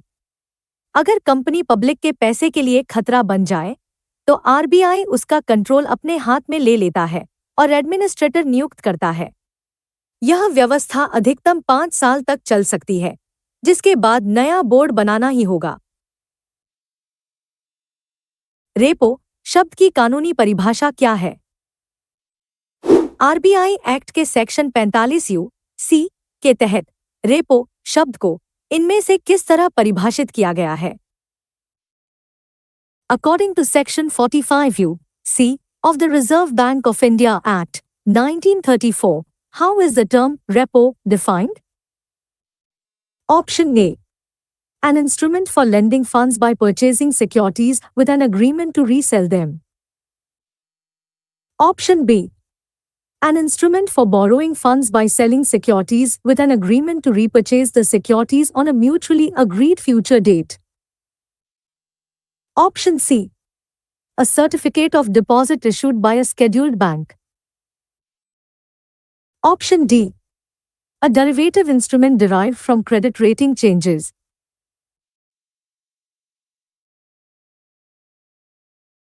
सही जवाब है ऑप्शन बी। यहां कंफ्यूजन मत रखिएगा। रेपो का मतलब है सिक्योरिटीज बेचकर पैसा उधार लेना, बोरोइंग। बैंक आरबीआई को सिक्योरिटी देता है और पैसा लेता है इस वादे के साथ कि वह सिक्योरिटी बाद में वापस खरीद लेगा। महंगाई का टारगेट कौन तय करता है, आरबीआई या सरकार? सेक्शन 45(ZA) के तहत इन्फ्लेशन टारगेट यानी महंगाई का लक्ष्य निर्धारित करने का अधिकार किसके पास है? Under Section 45(ZA), who has the authority to determine the inflation target? Option A. The Monetary Policy Committee. Option B. The Governor of the Reserve Bank. Option C. The central government in consultation with the RBI. Option D. The Finance Commission.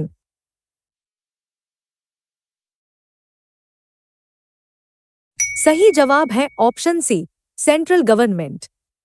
यह बहुत ही महत्वपूर्ण अंतर है। Monetary policy committee MPC rate तय करती है, लेकिन target जैसे 4% सरकार तय करती है। यह फैसला आरबीआई के साथ विचार विमर्श करके लिया जाता है। आरबीआई और सेबी के बीच झगड़ा सुलझाने वाली कमेटी का हेड कौन होता है? सेक्शन 45(y) हाइब्रिड इंस्ट्रूमेंट्स पर अधिकार क्षेत्र के विवाद को सुलझाने के लिए एक ज्वाइंट मैकेनिज्म बनाता है। इस ज्वाइंट कमेटी का चेयरमैन कौन होता है? Section 45(y) establishes a joint mechanism, joint committee, to resolve differences of opinion regarding jurisdiction over hybrid instruments. Who is the ex officio chairperson of this joint committee? Option A. The Ghana Reserve Bank of India. Option B. The Union Finance Minister. Option C. The Chairman, Securities and Exchange Board of India. Option D. The Secretary, Department of Economic Affairs.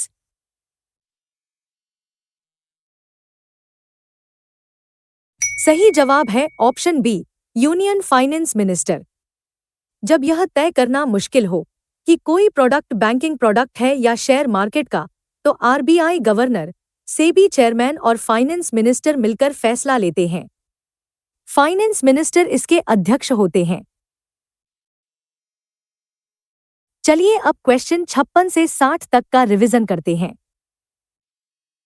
Director को 5 साल तक debar किया जा सकता है। NBFC board सुपरसेशन अधिकतम 5 साल तक होता है। रेपो का मतलब सिक्योरिटी बेचकर उधार लेना है। इन्फ्लेशन टारगेट केंद्र सरकार तय करती है। ज्वाइंट मैकेनिज्म के हेड फाइनेंस मिनिस्टर होते हैं। सेंट्रल गवर्नमेंट द्वारा सेक्शन 45(ज़)(ए) के तहत इन्फ्लेशन टारगेट यानी महंगाई का लक्ष्य तय करने की फ्रीक्वेंसी क्या है? What is the frequency for the determination of the inflation target by the central government under section 45(ज़)(A)? Option A, once in every year. Option B, once in every 3 years. Option C, once in every 5 years. Option D, whenever the RBI requests.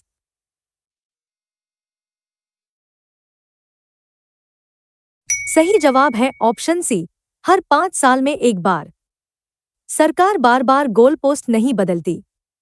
स्थिरता के लिए यह target 5 साल के लिए fix किया जाता है। अभी का टारगेट 31 मार्च 2026 तक के लिए सेट है, जो 4% ±2 है। एमपीसी मेंबर बनने की अधिकतम उम्र सीमा क्या है? आरबीआई एक्ट के सेक्शन 45(ज़)(1) के तहत कोई व्यक्ति मॉनेटरी पॉलिसी कमेटी का मेंबर बनने के लिए अयोग्य हो जाता है अगर उसने एक निश्चित उम्र पूरी कर ली हो।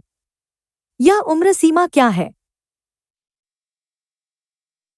Under Section 45(ज़)(1) of the Reserve Bank of India Act, 1934, a person is disqualified from being appointed as a member of the Monetary Policy Committee if they have completed a certain age. What is this age limit? Option A, 60 years. Option B, 65 years. Option C, 70 years. Option D, 75 years.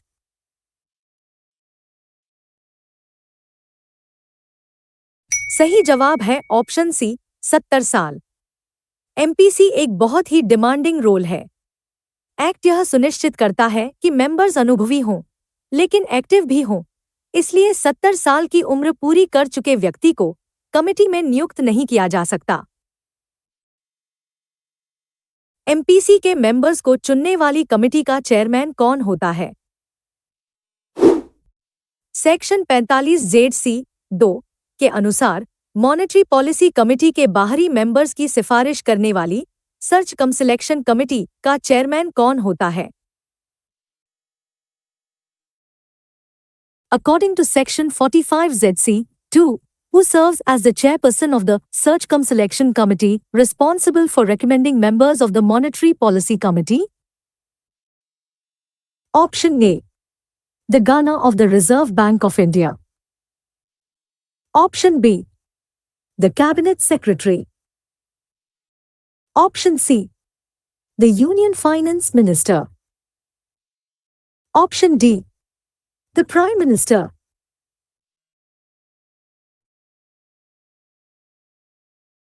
सही जवाब है option B, cabinet secretary. यह अक्सर confuse करता है। MPC का head RBI governor होता है, लेकिन उसके मेंबर्स को चुनने वाली सिलेक्शन कमेटी का हेड भारत सरकार का कैबिनेट सेक्रेटरी होता है। क्या एमपीसी के मेंबर्स दोबारा नियुक्त हो सकते हैं? सेक्शन 45(ज़)(D) के तहत केंद्र सरकार द्वारा नियुक्त मॉनेटरी पॉलिसी कमेटी के मेंबर्स का कार्यकाल कितना होता है? Under Section 45(ज़)(A), What is the tenure of office for the members of the Monetary Policy Committee appointed by the central government under Clause D of Section 45ZB? Option A, 3 years, eligible for reappointment. Option B, 4 years, eligible for reappointment.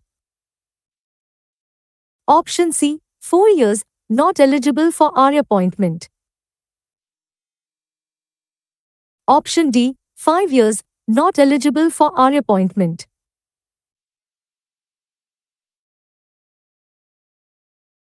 सही जवाब है option सी, 4 साल और दोबारा नियुक्ति नहीं।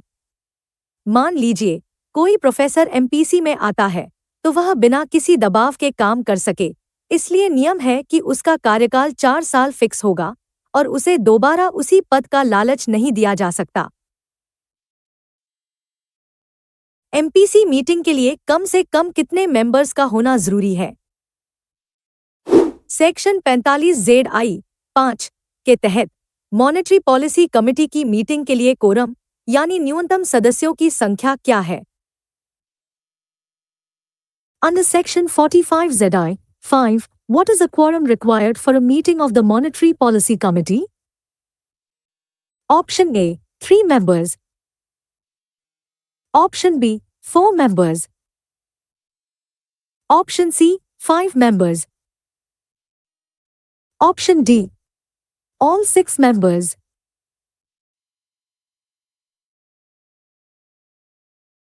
सही जवाब है ऑप्शन बी, 4 मेंबर्स। एमपीसी में कुल 6 मेंबर्स होते हैं। कोई भी फैसला लेने के लिए कम से कम 4 मेंबर्स का मौजूद होना जरूरी है। साथ ही इन 4 में से कम एक गवर्नर या उनकी अनुपस्थिति में डिप्टी गवर्नर होना चाहिए।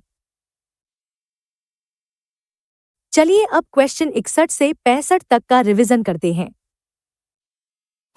इन्फ्लेशन टारगेट हर 5 साल में तय होता है। एमपीसी मेंबर की अधिकतम उम्र 70 साल है। सिलेक्शन कमेटी के हेड कैबिनेट सेक्रेटरी होते हैं। एमपीसी कार्यकाल 4 साल का है, दोबारा नहीं। मीटिंग के लिए 4 मेंबर्स का कोरम जरूरी है। सेक्शन 45ZL के तहत आरबीआई को मॉनेटरी पॉलिसी कमेटी की मीटिंग के मिनट्स यानी कार्यवाही का ब्यौरा कब पब्लिश करना अनिवार्य है? Section 45ZL requires the RBI to publish the minutes of the proceedings of the Monetary Policy Committee meeting. When must these minutes be published? Option A, immediately after the conclusion of the meeting. Option B, on the 7th day after the meeting. Option C, on the 14th day after every meeting. Option D, before the next scheduled meeting.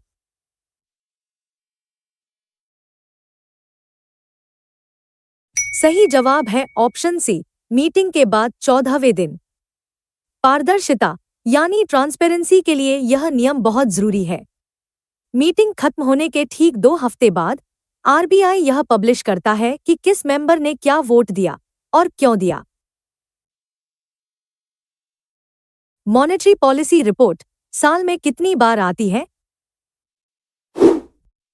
Section 45ZM के मुताबिक RBI को monetary policy report publish करनी होती है। यह report कितनी बार जारी की जाती है? According to Section 45ZM, the RBI must publish the monetary policy report. What is the frequency of this publication?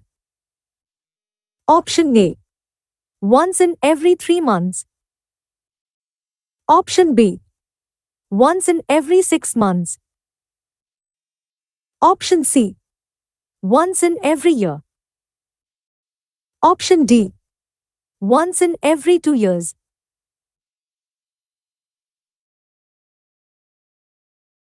सही जवाब है ऑप्शन बी, हर 6 महीने में एक बार। इस रिपोर्ट में आरबीआई बताता है कि महंगाई के स्रोत क्या हैं और अगले 6 से 18 महीनों में महंगाई का अनुमान क्या है। यह आमतौर पर अप्रैल और अक्टूबर में आती है। अगर एमपीसी में वोट बराबर हो जाएं, तो फैसला कौन करता है?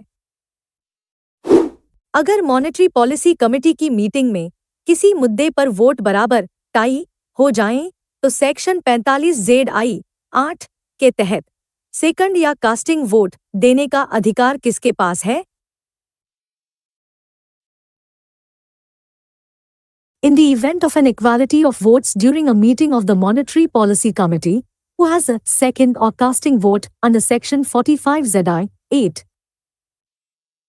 Option A. The Union Finance Minister. Option B. The Deputy Governor in charge of monetary policy. Option C. The Governor. Option D. The member nominated by the Central Board.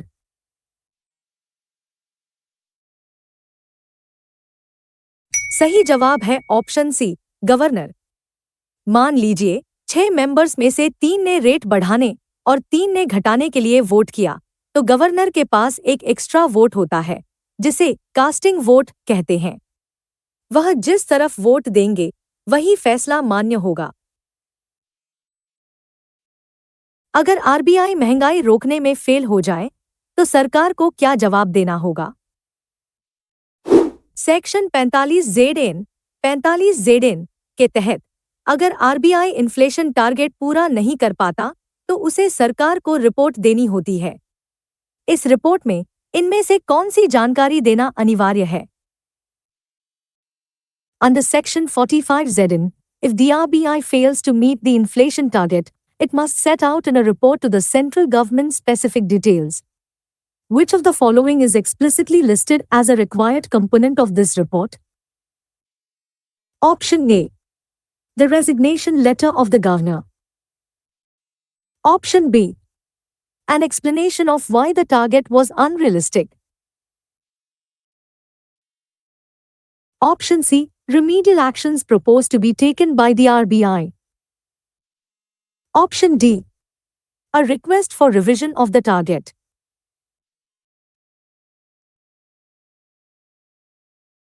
सही जवाब है ऑप्शन सी, रिमेडियल एक्शंस, यानी सुधारात्मक कदम।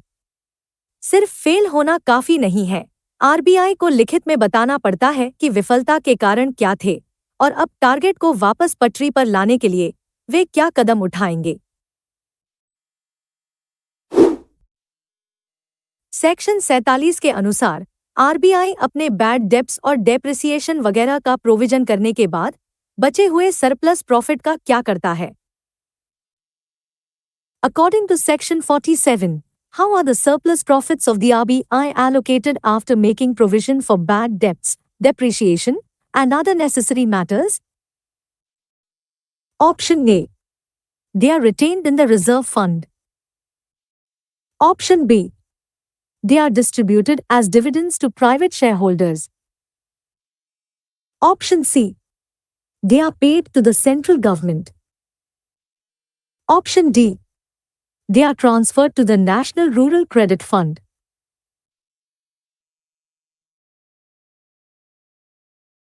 सही जवाब है option सी, केंद्र सरकार को भुगतान किया जाता है। आरबीआई हर साल एक बड़ा डिविडेंड सरकार को देता है। 2019 में जालान कमेटी की सिफारिशों के बाद से इस ट्रांसफर का मैकेनिज्म और पारदर्शी बना दिया गया है। चलिए Q66 से Q70 तक का क्विक रिवीजन कर लेते हैं। एमपीसी मिनट्स 140H डे 14वें दिन पब्लिश होते हैं। Monetary policy report EVRY 6 months हर 6 महीने में आती है। इफ फेल होने पर REMEDIAL एक्शन सुधारात्मक कदम बताने होते हैं। SURPLUS profit surplus profit CNTRL government केंद्र सरकार को दिया जाता है। चलिए अब क्वेश्चन 66 से 70 तक का रिवीजन करते हैं। आरबीआई एक्ट का सेक्शन 49 बैंक रेट को किस तरह परिभाषित करता है? How does Section 49 of the Reserve Bank of India Act 1934 defined the bank rate? Option A. The rate at which the RBI lends to commercial banks for overnight requirements. Option B. The standard rate at which it is prepared to buy or rediscount bills of exchange or other commercial paper eligible for purchase. Option C. The weighted average of the call money market rates. Option D. The rate at which the central government borrows from the RBI.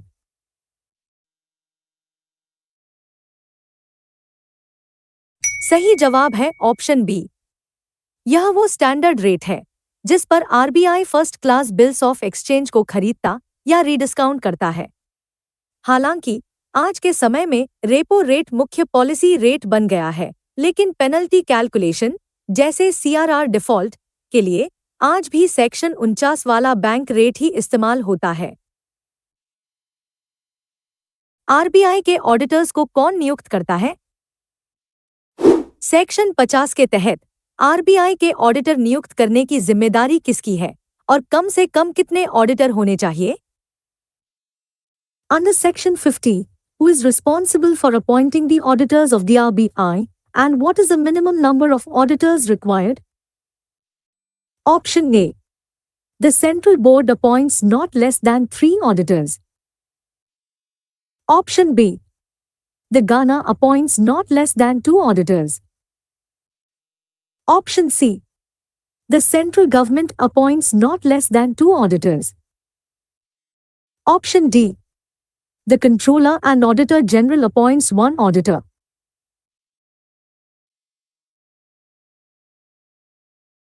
सही जवाब है option C, central government और कम से कम 2 auditor. RBI एक public institution है, इसलिए वह खुद अपने ऑडिटर नहीं चुनता।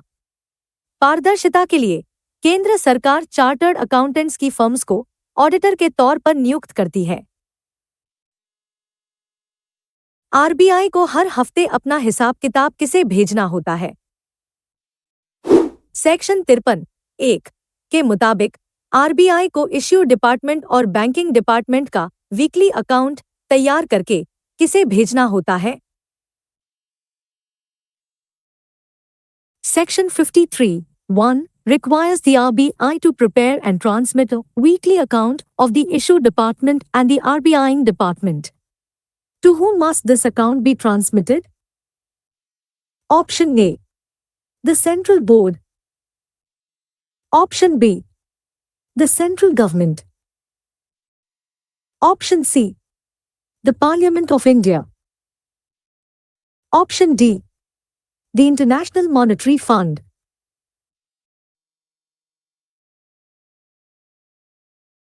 सही जवाब है option B, central government. RBI को हर हफ्ते अपनी बैलेंस शीट का एक स्नैपशॉट सरकार को भेजना पड़ता है। इसे बाद में भारत के राजपत्र यानी गैजेट ऑफ इंडिया में पब्लिश भी किया जाता है, ताकि जनता को भी जानकारी रहे। क्या आरबीआई को इनकम टैक्स देना पड़ता है? सेक्शन 48 आरबीआई को कुछ टैक्स देने से छूट देता है। इस छूट में कौन सा टैक्स स्पष्ट रूप से शामिल है? Section 48 grants the RBI exemption from paying certain taxes. Which taxes are explicitly mentioned in this exemption? Option A. Goods and Services Tax, GST. Option B. Customs Duty and Excise Duty. Option C. Income Tax and Super Tax. Option D. Property Tax and Stamp Duty.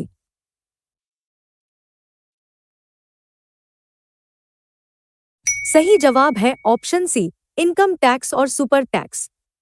RBI सरकार का bank है और उसका बचा हुआ surplus वैसे भी dividend के रूप में सरकार को ही जाता है, इसलिए सेक्शन 48 उसे इनकम टैक्स जमा करने की प्रक्रिया से मुक्त रखता है। क्या सीएजी, कैग आरबीआई का ऑडिट कर सकता है? सेक्शन 51 के तहत केंद्र सरकार आरबीआई के खातों की जांच के लिए किस स्पेशल अथॉरिटी को नियुक्त कर सकती है? Under Section 51, the central government may appoint a special authority to examine and report upon the accounts of the RBI. Which authority is specified for this role? Option A. The Central Vigilance Commission. Option B. The Controller and Auditor General. Option C. A Special Committee of Parliament. Option D. The Chief Economic Advisor.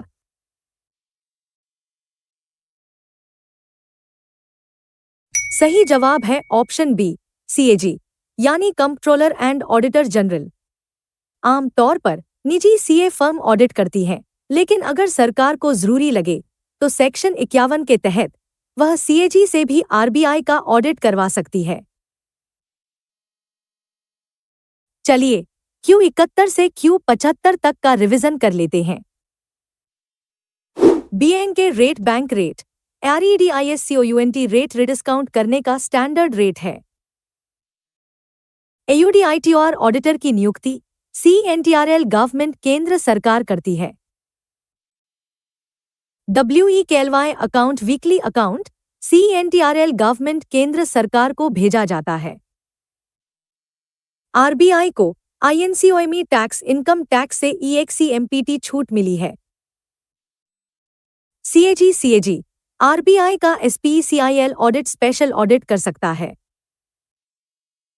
चलिए अब question 71 से 75 तक का revision करते हैं। Section 57 के मुताबिक RBI को लिक्विडेशन में डालने यानी बंद करने का आदेश सिर्फ कौन सी अथॉरिटी दे सकती है? According to Section 57, the RBI shall not be placed in liquidation except by the order of which authority? Option A. The Supreme Court of India. Option B. The National Company Law Tribunal. Option C. The Central Government. Option D. The Governor of the RBI.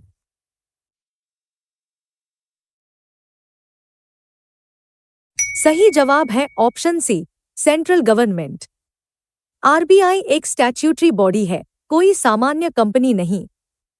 इसलिए इसे बंद करने या liquidate करने का अधिकार न तो कोर्ट के पास है और न ही गवर्नर के पास।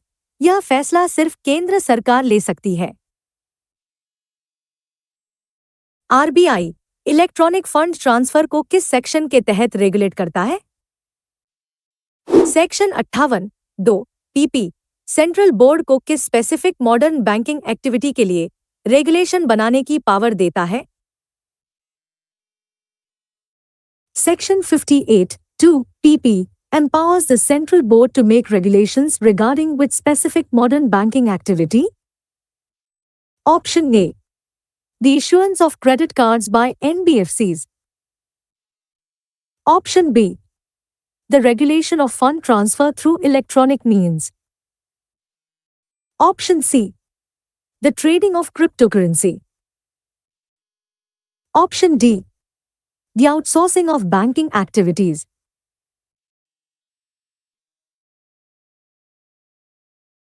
सही जवाब है ऑप्शन बी, इलेक्ट्रॉनिक मीन्स से फंड ट्रांसफर का regulation.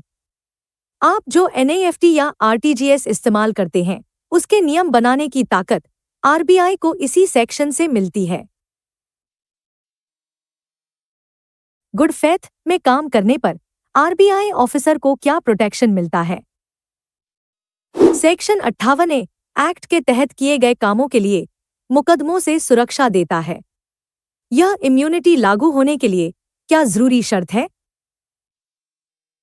Under Section 58, a protection is granted against any suit or legal proceeding for actions taken under the Act. What is the necessary condition for this immunity to apply? Option A. The action must be approved by the Cabinet. Option B. The action must be done in good faith. Option C. The action must result in a profit for the RBI. Option D. The action must be notified in the Gazette beforehand.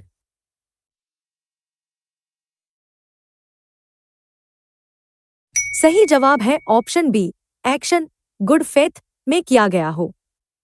अगर किसी officer ने ईमानदारी से good faith में कोई फैसला लिया है, भले ही उससे किसी बैंक का नुकसान हो जाए, तो उस ऑफिसर पर पर्सनल मुकदमा नहीं चलाया जा सकता। आरबीआई की पावर किस स्पेशल फाइनेंशियल जोन में नहीं चलती?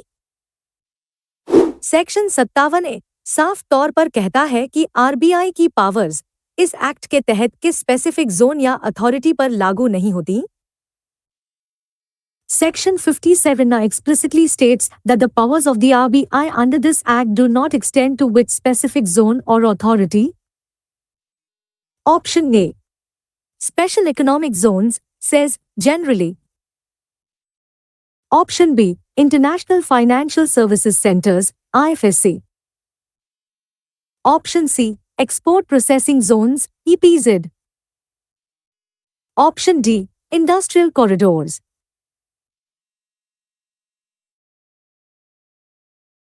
सही जवाब है option B, international financial services centres, IFSC. जैसे गुजरात का गिफ्ट सिटी, वहां की बैंकिंग यूनिट्स को आरबीआई नहीं, बल्कि एक अलग अथॉरिटी आईएफएससी रेगुलेट करती है। सेक्शन 57 ए आरबीआई को वहां दखल देने से रोकता है। चलिए आखिरी सेट का रिवीजन करते हैं। सिर्फ केंद्र सरकार आरबीआई को लिक्विडेट कर सकती है। RBI electronic fund transfer regulate करता है। गुड फेथ में किए गए कामों पर इम्यूनिटी मिलती है। आरबीआई की पावर आईएफएससी में नहीं चलती। आज का सेशन यहीं समाप्त होता है। तो दोस्तों, आज हमने आरबीआई एक्ट के 79 सबसे जरूरी सवालों को कवर किया। हमने एमपीसी, एनबीएफसी और करेंसी मैनेजमेंट के बारीक नियमों को समझा। एग्जाम के लिए सेक्शन 17 और सेक्शन 45 सीरीज को एक बार फिर से रिवाइज करना न भूलें, क्योंकि यहाँ से सवाल जरूर बनते हैं। अगर यह सेशन मददगार लगा हो तो लाइक और शेयर करें और चैनल को सब्सक्राइब जरूर करें। अपनी तैयारी जारी रखें। All the best.